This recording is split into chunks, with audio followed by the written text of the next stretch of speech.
प्रदेश Congress committee की ओर से प्रदेश के लगभग सभी जिलों में प्रेस वार्ता का आयोजन किया गया, जहां इंदौर में पूर्व मंत्री और प्रभारी विजयलक्ष्मी साधो ने प्रेस वार्ता लेकर शिवराज सरकार पर जोरदार निशाना साधा।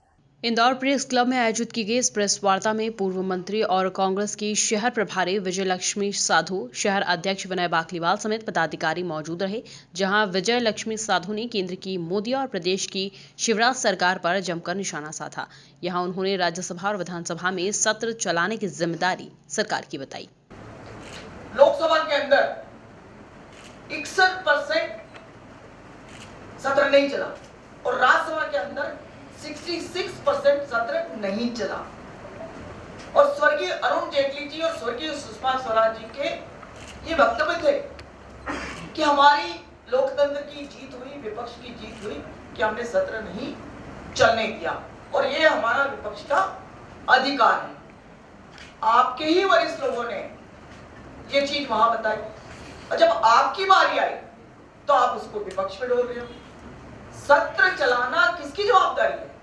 सत्र चलाना जवाबदारी सरकार की, विपक्ष की नहीं। विपक्ष तो अपने मुद्दे उठाएगा, अंधी बहरी गूंगी सरकार को जगाएगा और वो काम किया विपक्ष ने। विपक्ष ने अपनी भूमिका का निर्वहन किया। साथ ही साथ ओबीसी आरक्षण को लेकर भी विजयलक्ष्मी साधो ने शिवराज सरकार पर निशाना साधा और क्या कुछ कहा, जरा आप खुद ही सुनिए। 27% आरक्षण की बात आपको याद होगा, कई तो नए नौजवान पत्रकार हैं कि जो दिग्विजय सिंह के शासन में, दिग्विजय सिंह जी के शासन में 14% ओबीसी आरक्षण से 27% बढ़ाया गया था। ये बात थी 2003 की। मैं भी उस मंत्रिमंडल की साथी थी, दिग्विजय मंत्रिमंडल उस वक्त बढ़ाया था।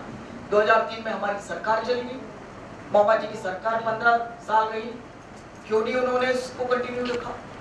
क्यों अगर कोर्ट में अगर किसी ने याचिका दायर की तो आपने क्यों अपना जो प्रस्तुत ठीक ठाक नहीं किया?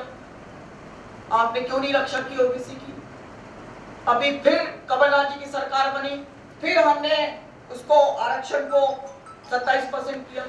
फिर आपके महाधिवक्ता ने कोर्ट में ये कहा, वहां पर आपने हलफनामा पेश किया और आज वो 27% का आरक्षण कहां पर आ गया और सीमित होकर 14% पर, और 14% पे आपने आदेश निकाला कि मेडिकल में जो भर्तियां होंगी, जो नियुक्तियां होंगी, वो वही 14% के आधार पे होंगी। तो आप इससे भी, क्योंकि आप अपने इसमें जाल में फंस गए हो, क्योंकि आपकी सरकार का हलफनामा कोर्ट में प्रस्तुत है, आप अपने ही जाल में फंसे हो, इसलिए आप विधानसभा के धरातल पर जवाब नहीं दे सकते हो।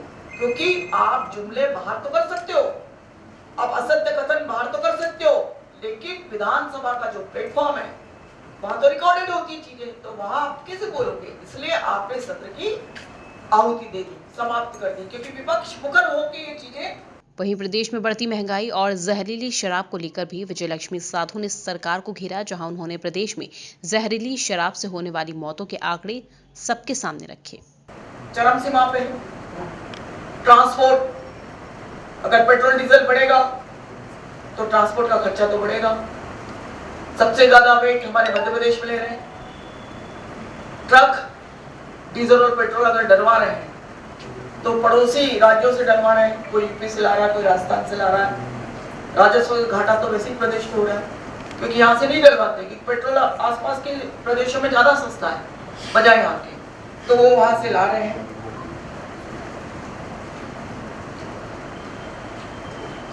महिला उत्पीड़न में फिर हम नंबर 1 पर पहुंचते जा रहे हैं। महिला अत्याचार, आप सबको पता है कि अब छोटी छोटी बच्चियों पे भी अत्याचार हो रहा है। अभी मैं पिछले बार आई थी तो आपके यही एमा अस्पताल में एक महिला का रेप हुआ था। मैंने आप लोगों से पूछा था कि भाई मेरे पास एक खबर आई है, क्या मामला हो रहा है? कोई दिन ऐसा नहीं जा रहा है कि जहां महिलाओं के ऊपर अत्याचार नहीं हो रहा है। इसको आप लोग को देखने और समझने की जरूरत है। मेरे ख्याल से शराब माफिया का भी मैटर आप लोग के सामने ही आप लोगों ने हम लोग को बताया है। आबकारी मंत्री के क्षेत्र में देवड़ा जी वित्त मंत्री भी हैं, आबकारी मंत्री भी हैं। अभी उनके क्षेत्र के अंदर 8 मौतें हुई। जब आबकारी मंत्री की मौतें हो सकती है 8, तो फिर दूसरे जिलों की तो हम बात ही क्या करें, जब वही अपने एरिया को नहीं संभाल पा रहे हैं।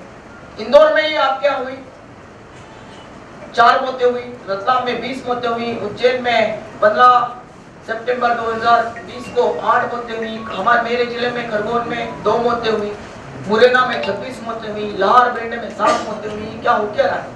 मात्र 1 साल के अंदर शराब माफिया फिर उठ खड़ा हुआ। कमलनाथ जी ने तो सबको नेस्तानाबूद कर दिया था, शुद्ध के लिए युद्ध किया था, लेकिन मामा के आते हुए सब अपने सिर उठा उठा कर जो बिलों में घुसे हुए थे सब बाहर निकल आए हैं और सब डस रहे हैं प्रदेश की जनता को। कुल मिलाकर देखा जाए तो लगातार बढ़ती महंगाई को लेकर एक बार फिर से कांग्रेस ने शिवराज सरकार पर निशाना साधा है। Bureau report, MP news, Indore.